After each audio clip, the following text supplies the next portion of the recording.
Morning students. पिछले video में हम लोगों ने एक्सेस डिमांड और डिफिसिट डिमांड पढ़ा था। आज हम लोग पढ़ेंगे एक्सेस डिमांड और डिफिसिट डिमांड को कंट्रोल करने के लिए कौन कौन से स्टेप्स लिए जाते हैं। फर्स्ट ऑफ ऑल, सबसे पहले हम एक्सेस डिमांड को कंट्रोल करने के लिए कौन कौन से मेजरमेंट लिए जाते हैं।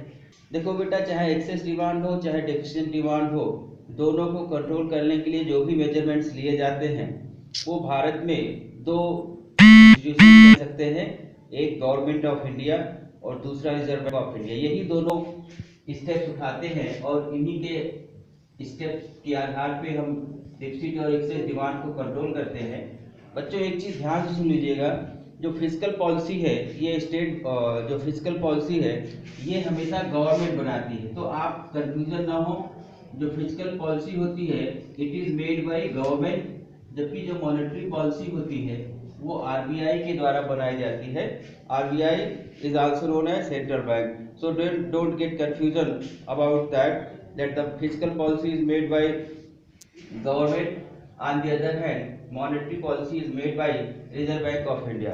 Let us now will we discuss what are the different instruments under the fiscal and monetary policy to control the excess demand. देखो बच्चों, फिजिकल पॉलिसी का मतलब सीधे होता है, physical policy is also known as revenue and expenditure policy. जो हमारी physical policy होती है ये रेवेन्यू और एक्सपेंडिचर पॉलिसी के नाम से भी जानी जाती है। इसका मतलब फिजिकल पॉलिसी के अंतर्गत गवर्नमेंट रेवेन्यू और एक्सपेंडिचर के इंटरफेरेंस से एक्सेस डिमांड को कंट्रोल करने का काम करता है।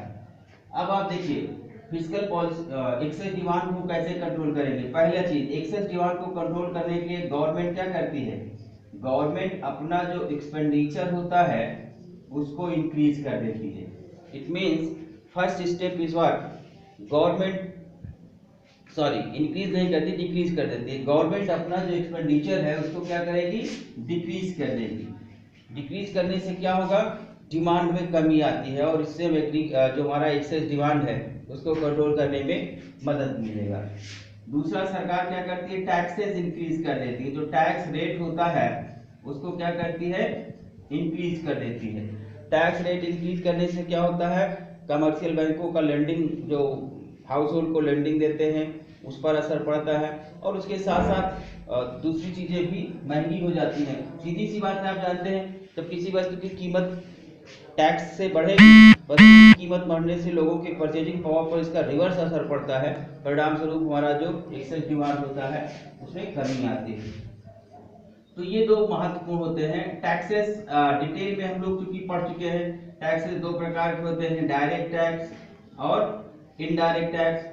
तो दोनों ही, जब हम टैक्सेस की बात करें इसका मतलब डायरेक्ट और इनडायरेक्ट दोनों ही प्रकार के टैक्सेस को कंट्रोल करने में मदद मिलता है। तो चूंकि सरकार जब टैक्स बढ़ा देती है, ध्यान रखिएगा, जो एक्सेस डिमांड है उसमें सरकार क्या करेगी, जो टैक्स रेट है उसको बढ़ा देती है। टैक्स बढ़ाने से वस्तुओं की कीमत बढ़ जाती है, वस्तुओं की कीमत बढ़ जाने से वस्तुएं महंगी होती हैं और लोगों की जो परचेजिंग पावर होता है ये भी कहीं ना कहीं प्रभावित होती है।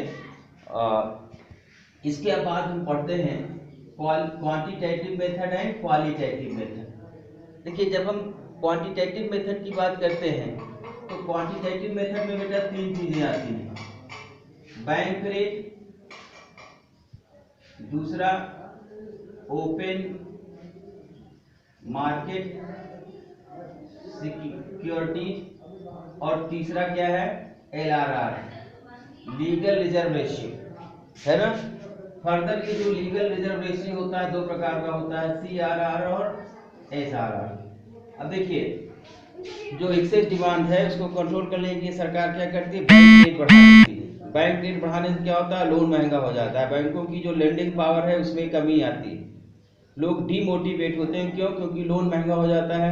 लोन महंगा हो जाता है तो लोग बैंकों से कर्ज कम लेते हैं। परिणाम स्वरूप क्या होता है, परिणाम स्वरूप डिमांड में कमी आती है, लोग घर, गाड़ी, कार, बंगला ये सब खरीदना कम कर देते हैं। अच्छा, एक चीज आप ध्यान रखिएगा, बैंक रेट और रेपो रेट दोनों ही इंटरचेंजली यूज किए जाते हैं, लेकिन बैंक रेट और रेपो रेट में एक सबसे बेसिक अंतर ये होता है कि जो बैंक रेट है वो शॉर्ट टर्म के लिए, बैंक रेट जो होता है वो लॉन्ग टर्म के लिए दिया जाता है और जो रेपो रेट होता है वो शॉर्ट टर्म के लिए दिया जाता है। इसके ठीक है। तो बच्चों जो बैंक रेट और रेपो रेट में बेसिक अंतर यही है, इसके सिवा और कुछ, बैंक रेट हमेशा जो है लॉन्ग टर्म के लिया जाता है, जबकि जो शॉर्ट टर्म जो रेपो रेट होता है वो हमेशा शॉर्ट टर्म के लिए दिया जाता है। तो बैंक रेट और रेपो रेट बढ़ा देते हैं। ओपन मार्केट सिक्योरिटीज जो होती है उसमें क्या करती है, जो हमारी रिजर्व बैंक ऑफ इंडिया होती है वो ओपन मार्केट सिक्योरिटीज जो स्टॉक बॉन्ड्स एंड डिवेंचर्स होते हैं उसके पास, उसको बेचना चालू कर देती है, जिसको कि कमर्शियल बैंक परचेज करती है। तो उससे उनकी जो लेंडिंग पावर होती है उस पर भी असर पड़ता है। दूसरा जो है LRR, लीगल रिजर्व रेशियो, दो प्रकार का होता है, CRR और SLR। CRR और SLR क्या है? CRR में वो CRR मतलब minimum reserve cash, reserve quantity of the cash. तो इसमें जो बैंक के लिए गाइडलाइन होती है कि हम इसमें जो मिनिमम एक परसेंटेज होता है, जैसे सपोज कर लीजिए 40%। तो अगर किसी बैंक के पास जो कुल लेंडिंग क्षमता मान लीजिए 1000 करोड़ है, बैंक ने RBI ने कह दिया कि भाई 10% 40% आपको रिजर्व रखना है, तो 6000 करोड़ रुपए वो लोन दे सकता है। अब इसी को बढ़ाकर अगर उसने 50% कर दिया तो बाकी 50,000 ही पास आउट हो सकता है ना। तो इसका भी, इससे भी हम एक्सेस डिमांड को कंट्रोल करते हैं। SLR वो टर्म होता है जो हम लिक्विडिटी फॉर्म में, जैसे गोल्ड, इसके फॉर्म में हमेशा हमें अपने पास रिजर्व रखना पड़ता है। और ये जितना बढ़ेगा बैंक की जो क्षमता है लेंडिंग पावर उतनी ही कम होती जाएगी। जो बैंक जितना कम लोन आगे फॉरवर्ड करेगा उसके एवज में हम उतना ही कम बैंक जो है लोगों को लोन दे पाएगी, लेंडिंग दे पाएगी। क्वालिटेटिव में बेटा 3 होते हैं। एक होता है मार्जिन रिक्वायरमेंट, दूसरा होता है मॉरल क्वेश्चन,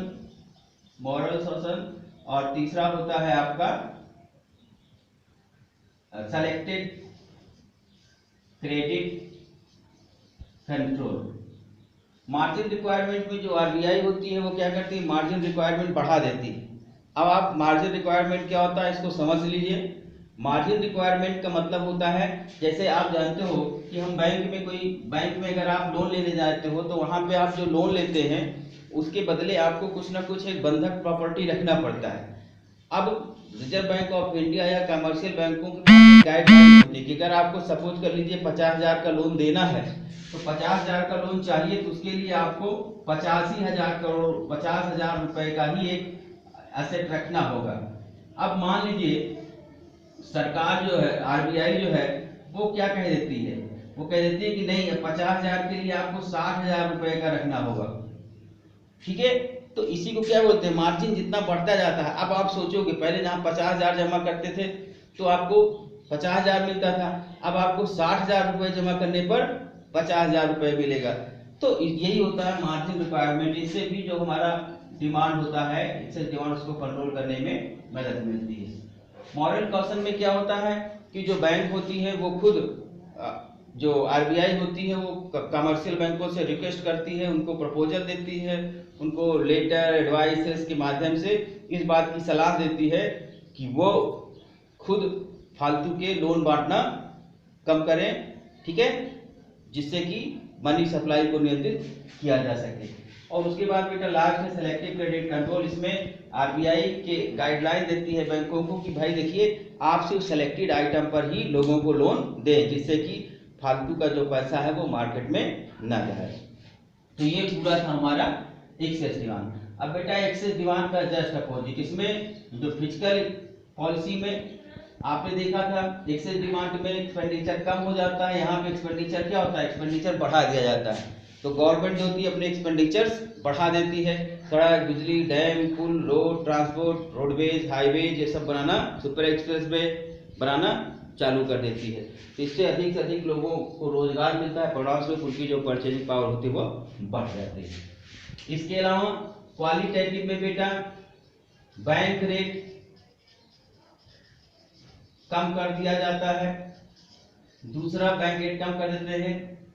दूसरा क्या है, बैंक रेट कम करने के अलावा जो CRR है और LRR दोनों को ही कम कर दिया जाता है, डिक्रीज कर दिया जाता है।